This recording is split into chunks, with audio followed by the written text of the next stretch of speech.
сите граѓани, поготово на децата. Ситуацијата е алармантна и поттикна треба да се преземат сериозни мерки. Дали сте имали некој проблем или здравствен отказ за причина за загадувањето? Нешто што ве натерало да излезете? Па да, секако, полни се болниците низ градот. 70 частичките азотните оксиди кои што ги изфрлаат дизелите. Катастрофална е ситуацијата, мора нешто да се преземе.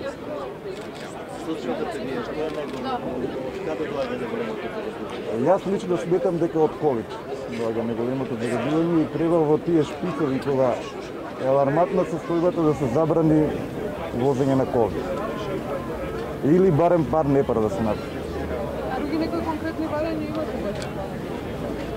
Тие би биле барањата, значи да се редуцира возењето на коли, да се организира јавен транспорт, да се подобри јавниот транспорт, така да луѓето да можат да се движат без да запалат кола. Како коментирате овие денови повеќе Facebook, да кажеме, активноста за загаденоста на воздухот, отколку што денеска има граѓани на Скопје дојдени? Па тоа е секогаш така кај нас. Ние мислиме дека некој друг ќе ни ја заврши работата, всушност ние треба сами да се завршиме работата. Тоа би било.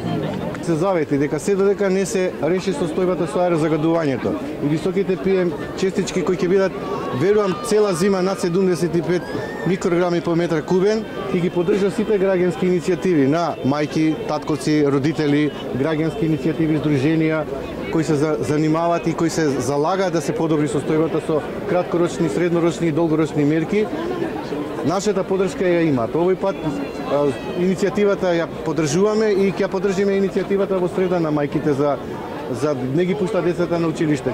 Забележуваме дека Министерството за образование е подготвено на нашата вчерашна реакција да одговори соодветно за да не се пушта децата во екстремни аерозагадувања кога PM частичките се над 75, 100, 200, 300, 400, а може да се случи многу брзо 1000, да се бойкотира наставата, да се организираат масовни протести, поддржуваме граѓанска непослушност, блокирање на патишта, се со цел да се подобри состојбата и брзо да се донесе прагот, да се намали, да биде максимум 75 PM и алармот да звони 2 дена последователни. После 2 дена последователни, доколку се случи аерозагадувањето да не се намали на под 75, сметам дека по автоматизам треба се прогласува вонредна состојба која навистина ги погодува пред се здравјето на децата. Забележувате дека во детска болница полна е, се отварат дополнителни оделенија, значи секој второ дете е погодено од аерозагадувањето, имаме високи концентрации на PM10 во воздухот, а со тоа се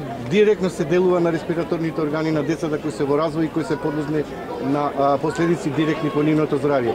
Ние ќе упатиме директно барање до Комитетот за правата на детето, до сите меѓународни организации каде што првата детска амбасада членува, да ни помогнат со меѓународна поддршка властите и органите кои да вистина имаат моќта да сменат нешто, да го стават загадувањето под контрола, да ни помогнат се со цел да се нормализира состојбата во Скопје, во Куманово, во Кавадарци, Велес, Битола и Тетово. Сметам дека пола Македонија е под вонредна состојба и навистина и владата и Министерството за образование, труд и градските власти во сите локална самоуправа треба сериозно да се ја земат работата во свој раце. Ние за време на мировниот марш 21 септември организиравме тука мировен марш. Видовме многу политичари кои се заветија дека ќе ја подобра состојбата, дури градоначалниците дојдоа да потпишат својрачно дека ќе се залагаат да ја стават оваа ситуација под контрола. Наша задача е сега подписите кои ги дадоа да ги потсетиме на заветувањата и навистина да ги опоменуваме и да ја преземат одговорност лична од нивна страна, децата да не трпат последици по нивното здравје. Тоа е нивна обврска и со Уставот и со Конвенцијата за правата на детето. Благодарам. Значи, загрижени ли сте со внуче или со син? Управо за тоа сме тука, што сме загрижени. И тешко се дише, мислим, воздух се гледа дека е загадено. Ние од политички побуди веќе за здравје за децата, за нас возрастните. Така, децата ги чувствуваат ли последиците? Како не ги чувствуваат со кашлица, лоше, бледило на лице, подочњачиња црни. Значи се чувствува, затоа и дојдовме тука. Па се запрепастуваме, зашто нема никој толку мал одзив, за луѓе не им смета ова загадување. Јас стварно не ги разбирам. Требаше да има овде помасовно така. Потребни се според вас ситни, ургентни мерки, значи по-драстични мерки, за да се подобри? Да, потребни се и то, много са потребни. Сега, то е sve зависи от влада, не зависи от нас. Ние си бараме нон-стоп, да е по Фейсбук, да е така, на Твитър и sve, то е. Како вие имате фамилија? Снежана Таневска. Иначе не съм политичка Не. Се встават оние филтри 2014 законски, ако знаете, вие сте помлади. Со протести, со 20 деца успеавме некако тие филтри да ги ставиме, меѓутоа тие филтри не се користат. Кој конкретно филтр видите? Имака Црница вика дека има филтр, Минчо вика стави филтр. Филтрите ви предлагаме на панел дискусија по сите телевизии да викнете паталци, а не гаталци, иако и овие се паталци што се прават гаталци, меѓутоа да седнеме со обични луѓе и да разговараме и да го најдеме проблем. Оние што си земале надлежности да кажуваат, а гледам, слушам овдека и луѓе од присутните кажуваат дека загадуваат колите. Тоа не е точно. Еве ги колите пред нас поминуваат, под мојава зграда поминуваат дневно 300.000 возила. Загадување нема кога не работи тешката индустрија. Кажуваат дека дрва требало да се засадат, дрва немало Скопје. Ако Газибаба нема дрва, не знам кој има. И овие дрва сега се сучки, обични сучки. Чим се листовите паднати, тоа нити абсорбира, нити асимилира, како се вика таму тоа стручно. Друго што е загадувањето, градежната оператива. Градежна оператива на 30 литри дожд на метар квадратен не загадува, брат, кога е вода. Не може да влезе со булдожера, камали да работи или да загадува. Молам, сакате да прашате нешто. Што вие конкретно барате? Не. Имам јака плуќа.